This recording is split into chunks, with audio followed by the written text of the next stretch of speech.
Huh? You got genuine Kellogg's Rice Krispies. Always.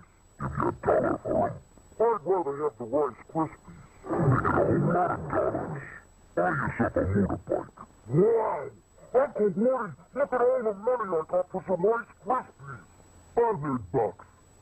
Guess we don't call you knothead for nothing. I'm gonna get a motorbike. Yes. I'll be right back.